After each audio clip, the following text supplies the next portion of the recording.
Rheology, in its broadest sense, is a study of the relationship between force and deformation in continuous media. In this film, we shall focus our attention on fluids. We have marked a portion of a flow field outside the viscous boundary layer. Here, water behaves almost like an inviscid fluid. In the model of the inviscid fluid, the basic assumption behind the stress-deformation relation, whether the fluid is at equilibrium or in motion, is that there are no shear stresses, or, equivalently, that the pressure is isotropic. This statement, when combined with the balance of momentum equation, leads to Euler's equation of motion. In this flow, glycerin shows evidence of shear stresses. Water and glycerin are two of many fluids that behave in a manner called Newtonian.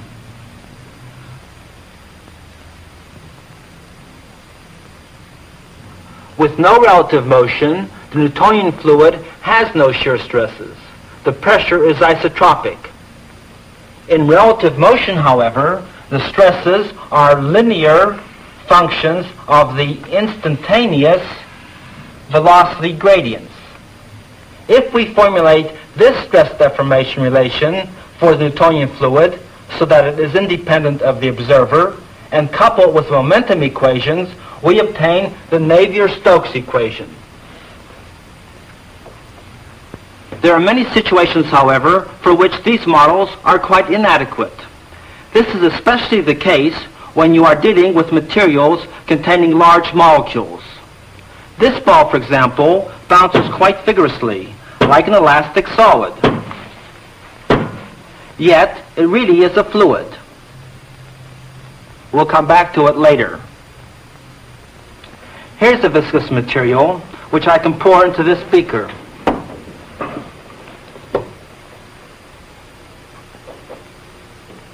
No, I think I'll use this beaker instead.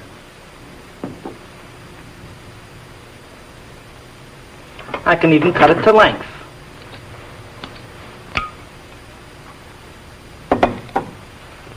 This material is a solution of a high polymer.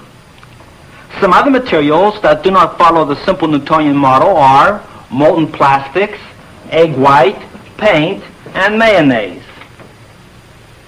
Mayonnaise holds its shape if you let it alone, yet it spreads with ease. Here is a more controllable experiment illustrating the same phenomenon. There is no stopcock at the bottom, and this vessel is open to the atmosphere on top, and yet this clay suspension does not flow. I can put this simple piston here, place this small weight on it, still no flow. Now a larger weight. It flows, but very slowly. A much larger weight. The flow is fairly rapid. I take the weight off. The flow stops. In a state of equilibrium, this material can support a shearing stress up to a critical value called a yield value. Even with materials not having yield values, the Newtonian fluid cannot explain many flow phenomena. For many of these, a more general model, that of the memory fluid, does provide an explanation. For the memory fluid, the pressure is isotropic in the equilibrium state where no changes of either the stress or the deformation are taking place. In relative motion, however, in contrast to the Newtonian fluid, the history of the deformation is significant. Instead of a linear function, the memory fluid reveals nonlinearities. In fact, nonlinearity affects both the shear stresses and the normal stresses. So, for the memory fluid, the stress is a nonlinear function of the history of the deformation gradient. For this model too, flow problems are solved by expressing this assumption mathematically and using the momentum equations. First, we will look at experiments demonstrating that stress does depend on the history of the deformation.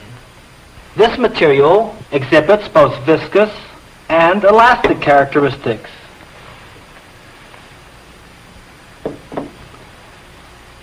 Honey has a high viscosity, but no elasticity. Remember the fluid ball? It was like an elastic solid during the short impact of bouncing. An elastic solid has a preferred configuration to which it will return when stresses are removed. A viscoelastic fluid behaves similarly if the stress has been applied only for a short time. But in contrast to the elastic solid, the fluid's memory is not perfect. This time-lapse sequence shows that if the stress acts for a time long compared with the relaxation times of the fluid forgets its previous state.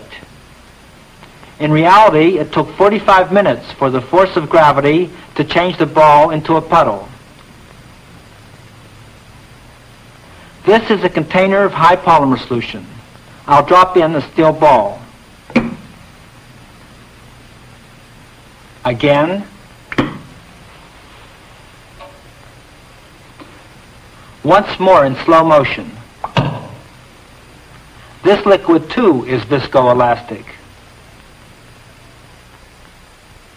Here's some more polymer solution. I can put this cylinder into it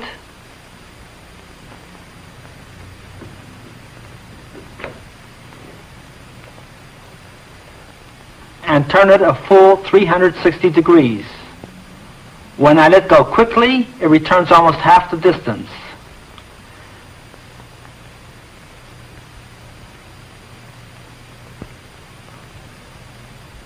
This time, I'll hold it for a few seconds. Since the fluid has a fading memory, when I do let go, the recovery is a much smaller fraction of the original deformation. We can make quantitative measurements of viscoelastic behavior in this type of apparatus. The test liquid is confined in this annulus. The outer cylinder is held stationary, and we can apply a torque to the inner one with this weight, which we can hang there. A trigger here releases the mechanism. To remove the torque, there is a slip toggle there. We can record the response of the inner cylinder, that is, its angular rotation as a function of time, with the pen on a chart moving at constant speed. The weight of the recording pen is counterbalanced by this small weight. We have, of course, designed this experiment to minimize extraneous effects arising from the inertia of the fluid, the inertia of the moving parts, and from friction. The first experiment is with a Newtonian fluid designated by the letter N. A constant velocity is attained almost at once since inertial effects are small.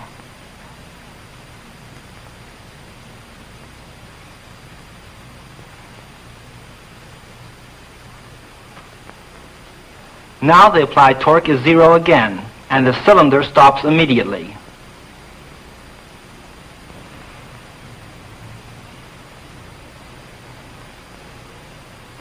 This time, the fluid in the annulus is viscoelastic. A constant velocity is not immediately obtained. Even though the stress is constant, the deformation and the rate of deformation are changing with time.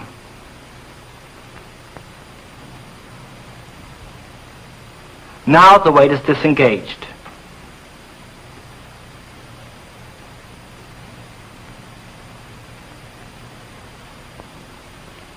Let's watch that again.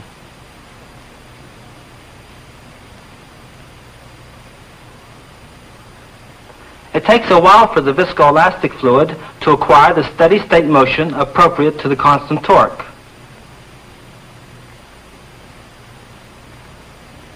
When we remove the torque, we see the cylinder actually reverse its direction.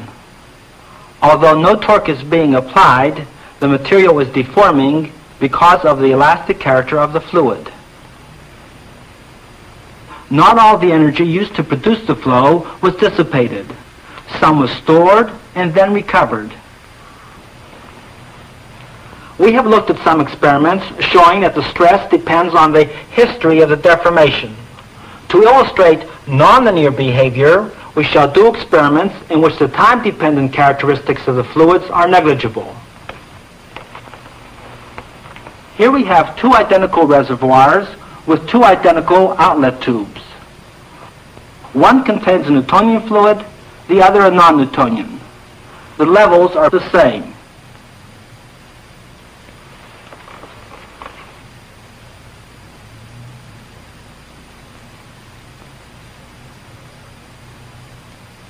At first, the non-Newtonian fluid flows faster. However, after a while, it is overtaken by the Newtonian fluid. The basic phenomenon occurring here is more easily seen if the pressure head remains practically constant. These are two identical burettes containing the same Newtonian fluid. The pressure head in one is twice that in the other. The ratio of rates of flow is also 2 to 1, as we expect from Poisson's law.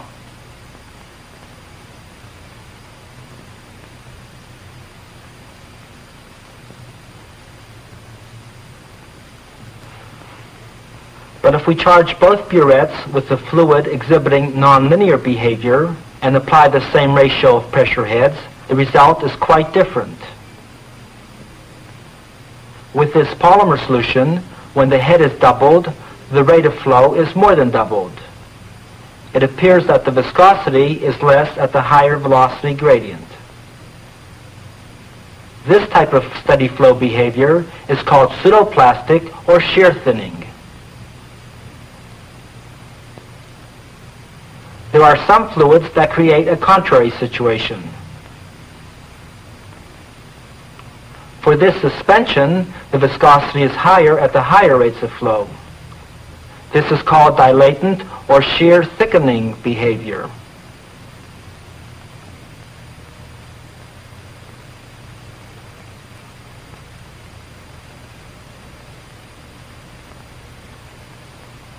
In the steady laminar flow of incompressible Newtonian fluids through tubes, a single material constant, the coefficient of viscosity, governs the volume rate of flow and the velocity field. Here we get the familiar parabolic velocity profile.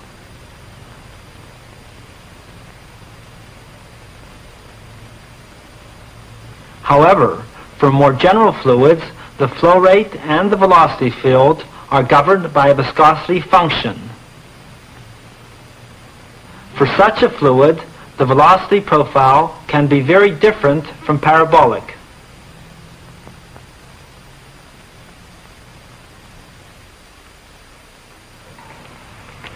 We have seen how nonlinearity affects shear stresses. It also has an unusual effect on the normal stresses. Here is some glycerin, and here is one of my wife's favorite recipes.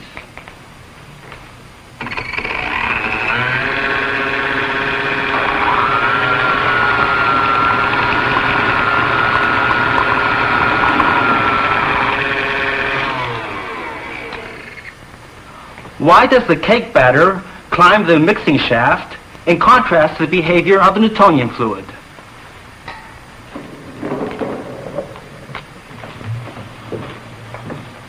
We can get a better idea of what happened there if we look at a simpler experimental configuration. This shaft is mounted to rotate inside the larger glass tube in a coaxial geometry. The shaft is a hollow tube with a hole through the wall. The force per unit area exerted by the fluid in the direction normal to this cylindrical surface will be indicated by the level of the fluid inside this manometer tube.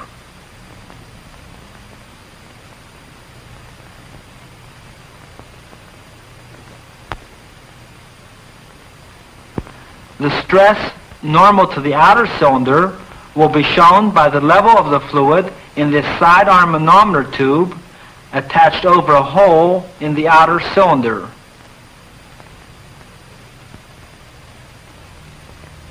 When the central shaft is rotated, a shear flow is established in the annulus.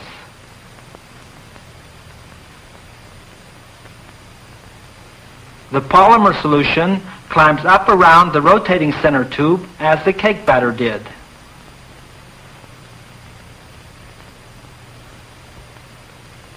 Because the fluid is so viscous, it took about an hour for the level of the fluid inside the tubes to indicate the steady-state stress difference. Note that the stress exerted by the fluid normal to the cylinder walls is greater on the inner cylinder than on the outer. This is in contrast to the behavior of a Newtonian fluid, where the centrifugal field alone governs the pressure distribution. Here is another apparatus where we can observe a related phenomenon.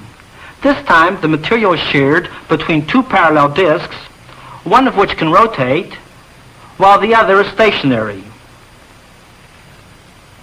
The distribution of stress normal to the stationary disc will be shown by the level of the fluid in these glass tubes. Of course, this level will be uniform in the tubes if there is no rotation. Remember, this time we are not concerned with the flow in the annulus between the vertical walls, but with the shear flow in the narrow space between the flat plates.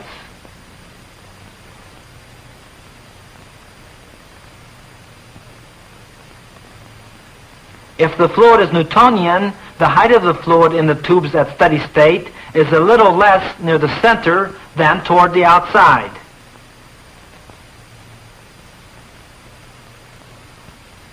For a non-Newtonian fluid at the same speed, the force normal to the stationary plate may be considerably greater toward the center. Although the steady-state stress distribution between the plates is attained almost immediately, again it took several hours for the levels in the tubes to reach their final positions. Indeed, quite high stresses can occur near the center, and this principle has been used in the design of a pump for molten plastics. If the bottom disc is replaced by a very shallow cone, the stress normal to the stationary disc varies linearly with the logarithm of the distance from the axis of rotation. This logarithmic relation is expected for all memory fluids. These normal stress effects come directly from the nonlinearity in the stress-deformation relation. This diagram represents steady, simple shearing between infinite parallel plates. In addition to the shear stresses, there are also normal stresses. For the Newtonian fluid, the normal stresses in these three directions are all the same. With nonlinearity in general, they will not be the same. We have just seen some experiments in cylindrical geometries. It is the inequality of the normal stresses on this infinitesimal volume element that gives rise to the normal stress phenomena which we have just observed. We have looked at some simple flow situations. Now let us look at two more complicated experiments. This tank contains two fluids, each of which is in its own compartment, but both of which can be subjected to the same air pressure. One of the fluids exhibits Newtonian behavior, the other non-Newtonian. The compartments have identical small orifices through which the liquids can be forced.